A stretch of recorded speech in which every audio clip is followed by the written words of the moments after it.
They gathered around the monitors in silence, watching impossible shapes emerge from beneath Turkish soil. The lead researcher's hands trembled as he adjusted the screen. What appeared before them wasn't supposed to exist. Not here, not intact, not after thousands of years buried under Mount Ararat's shadow. One scientist broke the silence with words that would echo across the world. This changes everything we know about human history. What they found inside that ancient structure didn't just challenge science, it terrified it. High in the desolate mountains of eastern Turkey, where snow-capped peaks scrape against ancient skies, a valley holds a secret that has haunted humanity for generations. The Durupinar Formation, a massive boat-shaped mound stretching 538 feet across the barren landscape, has drawn curious eyes since a Turkish army captain first spotted its unmistakable outline from the air in the 1950s. From above, the formation's contours were undeniable. A colossal vessel, run aground and frozen in time, its dimensions eerily matching the biblical proportions described in Genesis. 300 cubits long, exactly as the ancient text specified. For decades, the site existed in a strange limbo between geological curiosity and religious obsession. Tour groups would trek up the mountainside, take photographs, debate among themselves, and leave with more questions than answers. The Turkish government eventually designated it a national park, acknowledging its significance without confirming its origin. Scientists dismissed it as a synclinal basin, a natural formation created by tectonic pressure and erosion. Religious believers saw the hand of God, but nobody knew for certain what lay beneath the surface, buried under centuries of mud and stone, until 2021. That's when an international coalition of researchers decided to end the speculation once and for all. Teams from Istanbul Technical University, Agri Ibrahim Keçen University, and Andrews University in the United States converged on the site with equipment that could see through Earth itself. Professor Faruk Kaya, a geologist who had spent years studying the formation from afar, finally stood on its surface with ground-penetrating radar units humming beside him. It was like standing on the spine of something that shouldn't exist, he told reporters from the Jerusalem Post. The air felt heavy with history, with something we weren't ready to uncover. The team's mission was simple: probe the mound's interior, extract soil samples, map whatever structures might exist below, and let the data speak for itself. Several team members didn't even know the site's biblical connection when they began. They were there for science, not theology. But when the first scans flickered to life on their monitors, when the radar pulses returned with images that defied every natural explanation, the distinction between science and belief began to collapse. What emerged from those scans wasn't the chaotic jumble of rocks and sediment that nature leaves behind. It was order, structure, design. And it was massive beyond anything they'd imagined possible for a vessel built thousands of years before modern shipbuilding techniques even existed.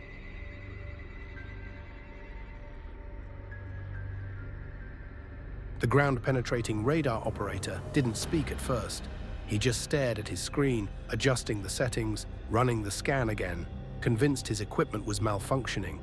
But the images remained consistent, undeniable, impossible.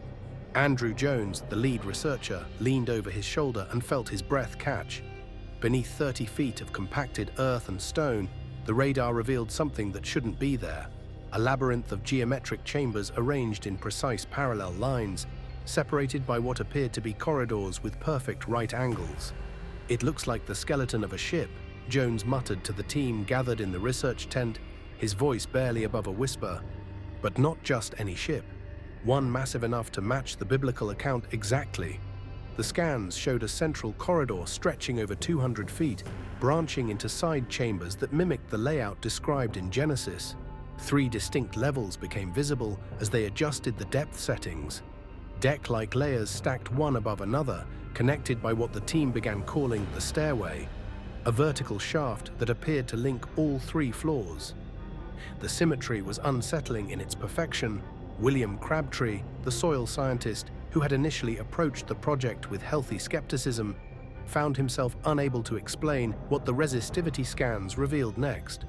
Using electrical currents to map regions of different density beneath the surface, his equipment detected what could only be described as a hull. Massive ribs curved beneath the earth, extending more than 40 feet down, their spacing and structure matching the skeletal framework of a vessel designed to displace enormous volumes of water.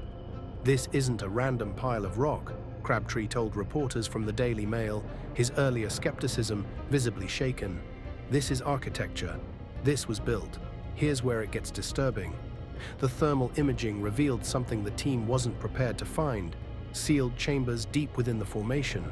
Hollow spaces that had remained untouched since the structure came to rest on this mountainside thousands of years ago. The temperature differentials suggested voids large enough to be rooms, preservation chambers, storage areas that had somehow maintained their integrity through millennia of geological pressure. And within those voids, sonar equipment picked up metallic anomalies, dense objects that reflected sound waves differently than stone or compacted soil. The team refused to speculate publicly about what those objects might be, but the implications hung heavy in the research tent. The internal damage told a violent story. Sections of what appeared to be the hull showed evidence of catastrophic trauma, massive cracks and displaced segments that suggested the vessel had endured unimaginable forces. The scans revealed how the structure had slid down the mountainside, grinding against rock and earth before finally coming to rest against a massive stone outcropping. The bow section showed compression damage. The stern appeared partially collapsed. Whatever journey this vessel had endured, it had been apocalyptic. As word of the findings spread, media coverage exploded. The New York Post declared Noah's Ark secrets finally revealed. The Christian Broadcasting Network interviewed Jones, who described the tunnel-like voids and geometric chambers with carefully measured excitement. "It's exactly what you'd expect to find if you were looking for a man-made vessel," he explained, aware that every word would be scrutinized. The corridors, the chambers, the three-deck layout. It all matches the biblical description with disturbing accuracy. But perhaps most terrifying was the grass growing atop the formation. Different color than the surrounding vegetation, a subtle but telling sign that something beneath was altering the soil chemistry in ways nature alone couldn't explain. "It's a living fingerprint," Crabtree observed, his scientific detachment cracking slightly. "Evidence that whatever structure lies below is still affecting the earth above it, even now." The team realized something that chilled them to their core. The internal features weren't approximately similar to the biblical ark. They were exact. The proportions weren't close. They were perfect, and that precision, that impossibility of coincidence, was what sent tremors through the scientific world. Because if this was Noah's Ark, then everything we believed about human history was wrong. If these revelations are shaking everything you thought you knew about ancient history, make sure to hit that like button, subscribe to the channel, and turn on your notifications. Because what we're about to uncover about the soil itself will disturb you even more.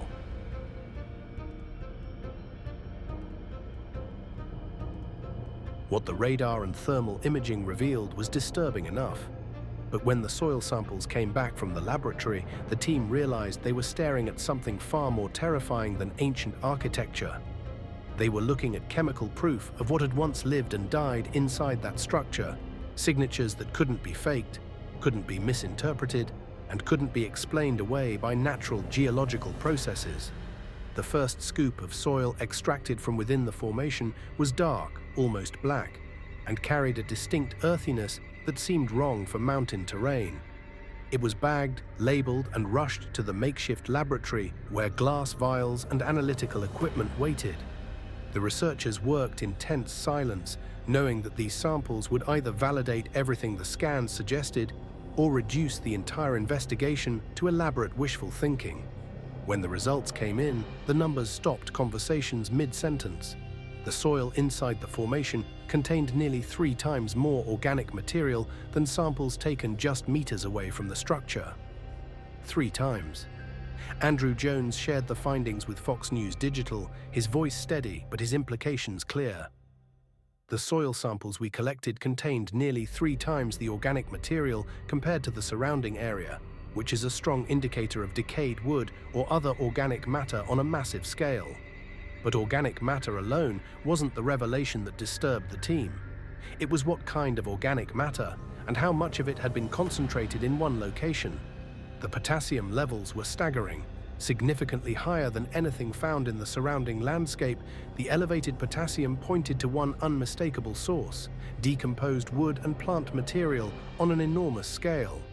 Potassium is released as organic matter breaks down over centuries, leaving behind a chemical fingerprint that time cannot erase. Professor Faruk Kaya explained to the Jerusalem Post what these numbers meant. The elevated potassium levels and lower pH in the soil samples suggest a long history of organic decay, consistent with the presence of a large wooden structure buried beneath the surface. A large wooden structure.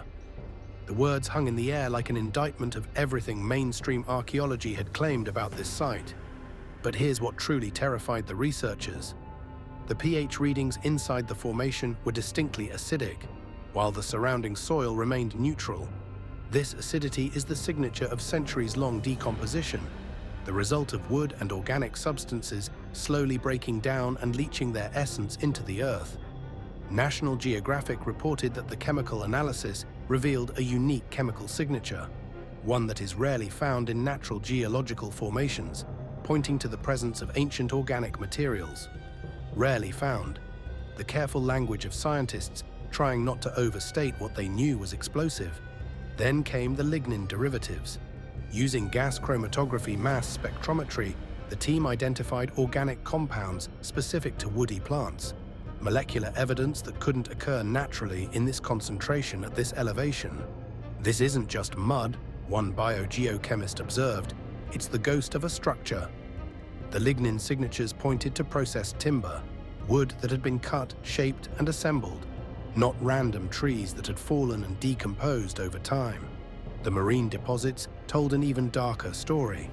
Within the soil layers, researchers found clay-like substances, sediment markers consistent with catastrophic flooding, and remnants of seafood. Seafood, in mountain soil thousands of feet above sea level. The evidence painted a picture of violent submersion, of this entire region being underwater at some point in the distant past. Our investigations indicate that this area sustained life during that era and was at some point submerged, which supports the likelihood of an extraordinary catastrophic event, Kaya told the Jerusalem Post, his words carefully chosen but their meaning unmistakable. The carbon dating added the final terrifying piece.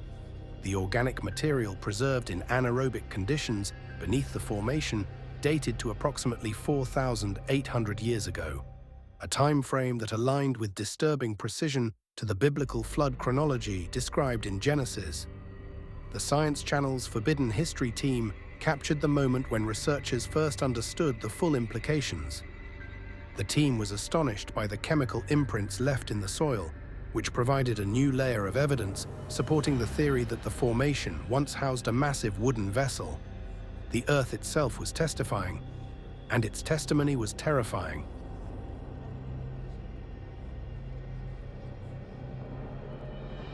The evidence was undeniable. The scans showed structures, the soil revealed chemicals. The carbon dating aligned perfectly. So why wasn't this discovery being celebrated across every scientific institution in the world? Why weren't archaeologists rushing to Turkey with funding and equipment? Here's where the real terror begins, because the resistance to these findings reveals something far more disturbing than what was found in the ground.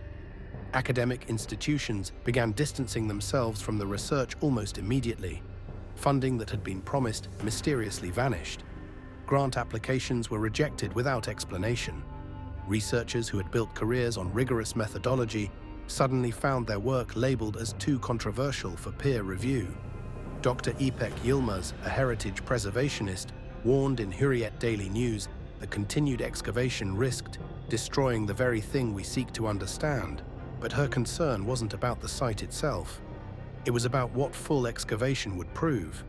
Because if the Durupınar Formation truly is Noah's Ark, then the biblical timeline isn't allegory, it's history. The flood wasn't a metaphor for spiritual cleansing, it was a real catastrophe that wiped out civilizations. And if that's true, then everything else becomes uncomfortably literal. The giants mentioned in Genesis, the Nephilim who walked the earth before the flood, weren't symbolic representations of human wickedness, they were real beings. The pre-flood world described in ancient texts with its advanced knowledge and massive construction projects, actually existed. And perhaps most terrifying of all, it means humanity has risen to great heights before, only to be completely erased from existence. The implications ripple outward like cracks in ice. If Genesis is historical record rather than spiritual metaphor, then the Church's centuries of interpretation collapse. Salvation narratives built on symbolic readings of ancient texts suddenly face physical evidence demanding literal understanding. Religious institutions that spent generations teaching the flood as moral lessons now confront the possibility that their ancestors were describing actual events with geographical precision. Rabbi David Vulper admitted to the Jerusalem Post, "If this structure is what they say, it forces us to ask, how much of our sacred texts are metaphor and how much is encrypted history?" The scientific paradigm faces equal devastation. Archaeological timelines that place the development of advanced civilization at around 3000 BC suddenly encounter a vessel that required engineering knowledge supposedly not available until thousands of years later. The progression from primitive to advanced that textbooks teach as linear fact reveals itself as potentially cyclical. Humanity building, achieving, then being destroyed and starting over. The comfortable narrative of constant upward progress shatters against the possibility that we've done all this before. UNESCO issued warnings about excavation, citing concerns about irreversible damage to cultural heritage. But cultural heritage of what? If it's just rocks and mud shaped by geological forces, why the urgent need to prevent investigation? The Turkish government fast-tracked tourist access to the site, recognizing its economic value while simultaneously restricting serious archaeological exploration. International pressure mounted to leave the sealed chambers untouched, to stop the drilling, to preserve the mystery rather than solve it. What terrifies people most isn't the discovery itself. It's what the discovery proves about everything else. If the Ark is real, then the flood was real. If the flood was real, then the pre-flood civilization was real. If that civilization was real, then humanity possessed advanced knowledge that was lost. And if knowledge was lost once, it can be lost again. We're not the first advanced society. We're not even the second. We're just the latest in a cycle that has repeated throughout history. Each iteration building toward heights before catastrophe resets everything to zero. The resistance to excavation, the academic stonewalling, the mysterious funding disappearances, they all point to the same uncomfortable truth. Some discoveries are too dangerous to confirm, because once you prove the cycle is real, you have to ask the question no one wants to answer. When does our turn come? If these implications are disturbing everything you thought you understood about history and our place in it, make sure to subscribe and turn on notifications, because what we're about to reveal about similar sites across the globe will shake you even more.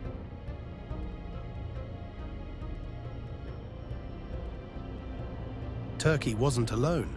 That's what terrified researchers most when they began comparing notes across disciplines. The Durupınar Formation wasn't an isolated anomaly. It was part of a pattern, a global network of impossible structures that all shared the same characteristics. They challenged official timelines, they showed evidence of advanced engineering, and they all faced the same institutional resistance to investigation. Off the coast of Japan, the Yonaguni Monument rises from the seafloor like a stone cathedral built for giants. Massive terraces, carved steps, and geometric precision that mainstream archaeology dismisses as natural erosion.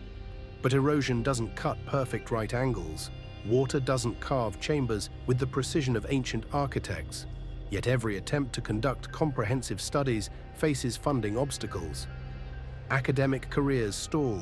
The site remains labeled too controversial for serious investigation, its secrets preserved not by time, but by deliberate institutional neglect. In the waters off India's coast lies Dwarka, the legendary city described in ancient Sanskrit texts with the detail of eyewitness accounts. Underwater explorations revealed stone structures, walls, and artifacts dating back over 9,000 years. 9,000, that's 4,000 years before agriculture was supposedly invented, before humans learned to write, before civilization began according to every textbook timeline. Yet there it sits beneath the waves, carved and constructed, mocking everything we've been taught about human development. The Indian government restricts access. International teams are denied permits. The evidence remains submerged, literally and figuratively. The Caribbean's Bimini Road stretches beneath turquoise waters like a highway to nowhere. Massive limestone blocks arranged in patterns too deliberate for nature, too precise for accident. The Bahamas government prohibits full excavation. They call it too controversial. But here's the pattern that emerges when you map these sites globally. Every single one sits at depths consistent with sea level rise that occurred between 10 and 12,000 years ago. Everyone shows evidence of catastrophic flooding. Everyone faces institutional barriers to investigation. What does this network suggest? That the flood wasn't a localized event affecting one region. It was global. Advanced civilizations thrived across the planet before rising waters erased them from existence. And the survivors, those who escaped the cataclysm, carried their knowledge to higher ground and began teaching those who remained. That's why every ancient culture, from Mesopotamia to Mesoamerica, from Egypt to China, has flood narratives that describe the same timeline, the same catastrophic waters, the same survivors who arrived bearing gifts of knowledge. The culture bearers appeared after the waters receded. Oannes rose from the Persian Gulf to teach the Sumerians writing and city building. Thoth brought wisdom to Egypt from a previous age, his knowledge described as inherited from before the flood. Quetzalcoatl and Kukulkan arrived among Mesoamerican peoples from across the Eastern Sea, teaching astronomy that produced calendars more accurate than anything Europe possessed, agricultural techniques that transformed wilderness into abundance. These weren't gods descending from heaven. They were refugees from drowned civilizations, carrying fragments of lost knowledge to peoples starting over from scratch. But here's what makes this pattern truly terrifying. Every one of these flood narratives describes the same cause: humanity reaching too far, achieving too much, touching knowledge that brought catastrophe. The pre-flood world in every tradition possessed advanced technology, built massive structures, and wielded forces that modern science is only beginning to rediscover. And then it all ended. Not gradually through decline, but suddenly through cataclysm. The waters came, the civilizations drowned, and only scattered survivors remained to tell the story to those who would listen. The institutional resistance to investigating these sites isn't about protecting archaeological integrity. It's about protecting a comfortable narrative. The story that humanity started primitive and progressed linearly toward enlightenment. The belief that we're the first to achieve this level of technological advancement. The assumption that catastrophic resets don't happen to advanced civilizations. But the evidence scattered across the ocean floor tells a different story. A terrifying story. That we've been here before, that we've risen to these heights before, that we've touched these same powers before, and that last time it ended in flood and fire and forgetting. The ARK in Turkey isn't just a boat, it's a warning carved in wood and stone that the cycle is real.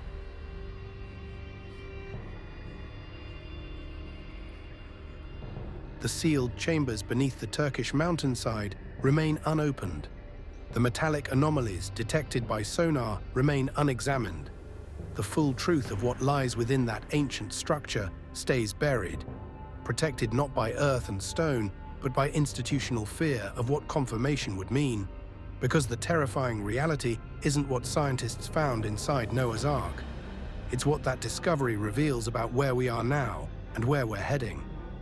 Look around at the world we've built, towers of glass and steel piercing the sky like modern Babel, technology that splits atoms and edits the genetic code of life itself, artificial intelligence learning to think, to create, to make decisions that once belonged only to human consciousness. We stand at the threshold of commanding forces our ancestors would have called godlike. We're reaching toward immortality through medical science, toward omniscience through global information networks, toward omnipotence through weapons that can reshape continents. We're doing exactly what the pre-flood civilization did. We're touching the same powers, we're making the same mistakes. The carbon dating from Durupinar points to 4,800 years ago. The underwater structures of Japan, India, and the Caribbean all date to the same narrow window between 10 and 12,000 years ago. Multiple cycles, multiple rises, multiple falls. Humanity builds, achieves, reaches too far, and catastrophe resets everything. The geological record shows repeated cataclysms. The archaeological evidence reveals civilizations that shouldn't exist. The chemical signatures in soil across the globe testify to sudden, violent flooding that erased advanced societies from existence. This isn't speculation. This is pattern recognition. Maybe that's why institutions fought so hard throughout history to keep these stories metaphorical. Not because they didn't believe them, but because they believed them too well. They understood that if people recognized the cycle, they'd see where we are in it. We're at the peak again. We're at the moment of greatest achievement right before the fall. Every warning from ancient texts points to the same truth. When humanity reaches these heights, when we touch forces meant to remain untouched, catastrophe responds with correction. The resistance to excavating the Ark, to investigating underwater ruins, to acknowledging the pattern makes terrible sense now. Because confirmation means accepting that we're not special. We're not the first to achieve this. We're not immune to the forces that destroyed every civilization before us. The cycle is real, and we're living in its final chapter once again. Climate instability accelerates. Ocean levels rise with the same inexorable patience they showed 12,000 years ago before drowning coastal cities now dismissed as myth. Seismic activity increases across tectonic plates. Volcanic systems long dormant show signs of waking. The Earth itself seems to be preparing for another reset, another cleansing, another flood that will bury our towers beneath silt and sediment for future archaeologists to excavate and debate and ultimately dismiss as impossible. The Ark wasn't found to prove the past, it was found to warn us about the future. Every artifact, every structure, every chemical signature in ancient soil is a message from civilizations that stood exactly where we stand now. They're showing us what happens when societies reach our level of advancement without the wisdom to wield it safely. They're screaming across millennia that the cycle repeats. That catastrophe comes for every civilization that forgets it's temporary. Will future archaeologists dig through our ruins, extracting soil samples rich with industrial chemicals and radioactive signatures, debating whether we were real or myth? Will they find our structures buried beneath new sediment and argue about whether humans could have built such things? The scientists in Turkey didn't just find a boat frozen in time, they found a mirror reflecting our own trajectory. And what it shows should terrify us all. The sealed chambers hold secrets, but the real secret isn't inside the Ark, it's all around us. The cycle is completing, the waters are rising, and we're running out of time to break the pattern. What do you think lies in those sealed chambers? Are we approaching our own reset? Drop your thoughts below, and if this revelation disturbed everything you thought you knew, hit that like button, subscribe, and turn on notifications for more buried truths that could change everything.